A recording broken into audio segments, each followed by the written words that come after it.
ध्यान से सुनना, फिर तुमसे पूछा जाएगा वापस। एक राजा था, राजा का नाम क्या था? हिरण्यकश्यप। ठीक है, उसका एक पुत्र था, पुत्र का नाम था प्रहलाद। तो वो भगवान विष्णु की बहुत ज़्यादा भक्ति करता था। और जो हिरण्यकश्यप था उसको ब्रह्मा जी से एक वरदान मिला हुआ था कि न तो तुम आकाश में मरोगे, न तुम पाताल में मरोगे, और न तुम्हें कोई जानवर मारेगा, न तुम्हें कोई भगवान मारेगा, न तुम्हें कोई दानव मारेगा। उसको इस तरह का वरदान प्राप्त था। तो जैसे ही उसको ये वरदान मिला तो वह घमंड से भर गया। उसने सोचा कि अब मुझे न तो कोई आकाश में मार सकता है, न धरती पे मार सकता है, न पाताल पे मार सकता है, तो मैं अमर हूँ और मैं खुद स्वयं भगवान हूँ।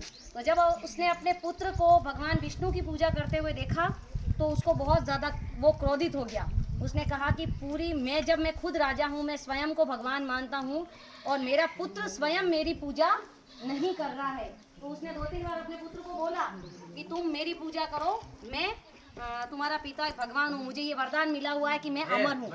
तो इतना करने के बाद में भी उसका जो पुत्र था ध्रुव, प्रहलाद, उस प्रहलाद ने मना कर दिया और वह निस्वार्थ भाव से भगवान विष्णु की पूजा करता था। तो उसने क्या कहा, उसकी एक जो हिरण्यकश्यप की बहन थी उसका नाम था होलिका।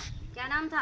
होलिका। उसको उसकी बहन को वरदान प्राप्त था कि वो आग में कभी नहीं जलेगी। तो उसने अपनी बहन से कहा कि एक काम करो, पूरी प्रजा, पूरी दुनिया तो मेरे को मारने के लिए तैयार होगी, लेकिन मेरा स्वयं का पुत्र ही मुझे नहीं मान रहा है। तो इसको तुम एक काम करो, आग में लेके, गोद में लेके आग में बैठ जाओ ताकि ये भस्म हो जाएगा। तो उसने, होलिका ने क्या किया, उस प्रहलाद को गोदी में लेके वो आग में बैठ गई।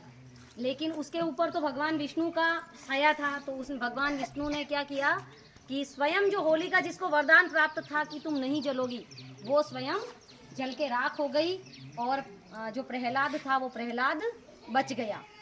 तो इस कहानी से हमें ये शिक्षा मिलती है कि हम होली को है ना, अच्छा, बुराई के ऊपर अच्छाई की जीत, और फिर